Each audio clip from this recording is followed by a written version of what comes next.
Mata upo e fase furuiva, o le Mesia e malamalama ai nuu ese e manuia fo ilo na nuu. Whaalongo mai ia ia te au, o tau nuu tu mata whangai. Wa ima ia o tau talinga, o tau nuu mamaoi.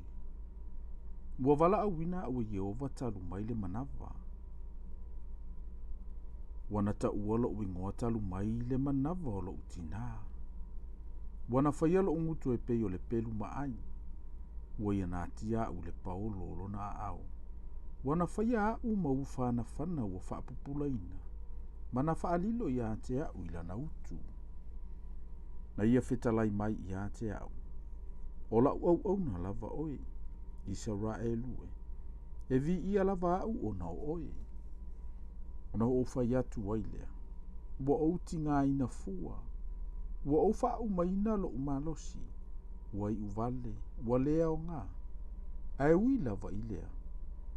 O loo ia Yehova lo ufa amasinonga. Ma lo utauvi o loo i lo uatua lea. A o le nei. O loo whetalai mai Yehova. O le na whai au talu mai le manawa, e whai ma au na ia te ia. E toi whaafo isia Iakopo ia te ia. E ui lava, ina le whaaputupoto ino Israelu. Ai vi ia au i lumo Yehova, e whai fo i lo uatua mo umalosi. Ua whetalai mai fo i oia.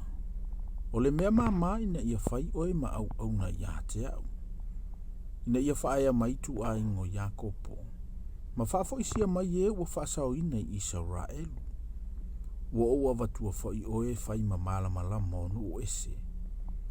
E whai ma ufa aola tanga, ia o i tulu inga o le lalolangi. O loo whaapeo na whetalai mai o Yehova. O le whaaola o Israelu. O lo nali ipa ia. I le ua whaaleo ngā ina e tangata. Ma ino sia ele nuu. O le au na e pule. E iloa mai tupu. Ma latou tūlai. O ali i foi. Ma latou ifu. A wao Yehova. O le ua whaamaoni. O le pa ia o Israelu. Le ua filifilia oi. O loo whapeo na whetalai mai o Yehova.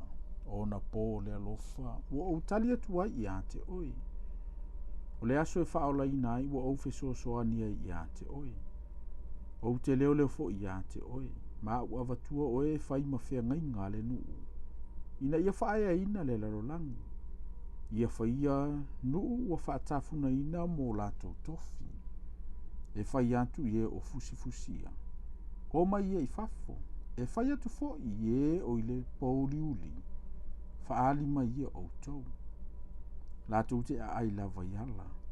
O maunga tula o lātou ta anga ia. Lātou te le fia a ai, lātou te le fia ino foi. E leo ngotia i lātou i le vevela po le la. A wao le ua alofa ia i lātou. Na te ave i ante i lātou. Na te taita ina foi i lātou i vaipuna. O te whaia foi mālau umaunga uma. E maualunga foi o uala tele. Whauta.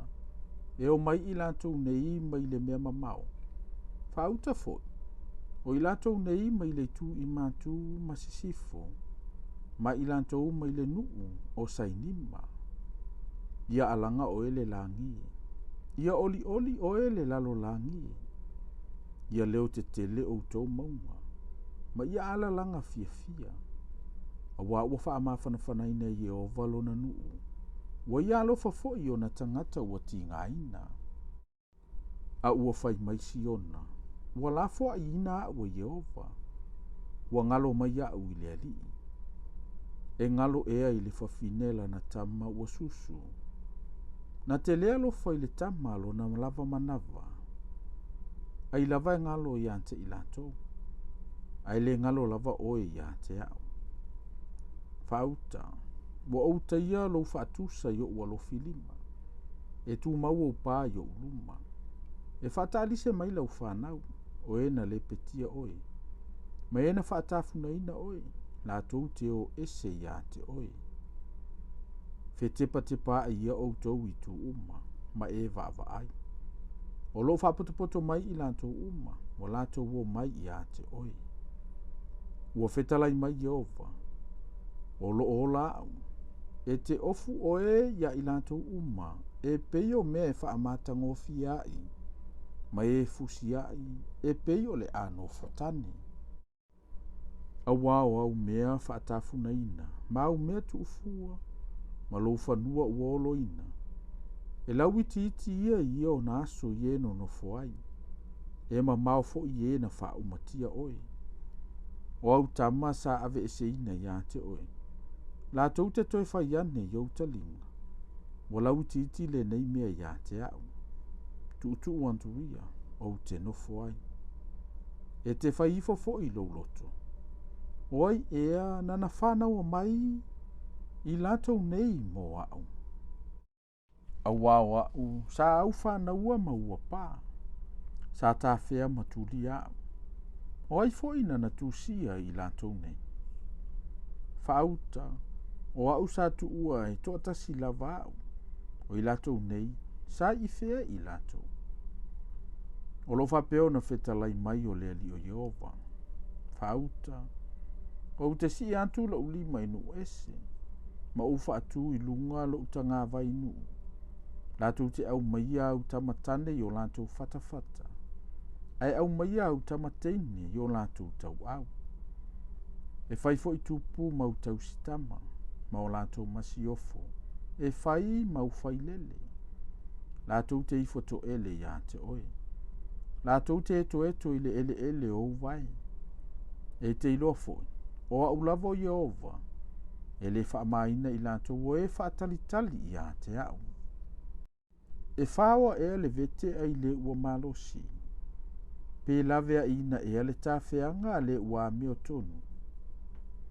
A walo whapeo na whetalai mai Jehova. E whawa lava le tawheanga le ua malosi.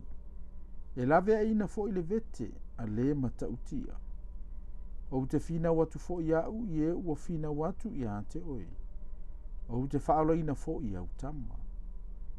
O te whanga ina fo I e ua sawa I a te oe. Io lantou lavatino. E o na fo I lantou io lantou toto e peise suavine. E ilo ai tangata umalava. O au lavo Jehova. O lo whaola. Ma lena whaatauina oe.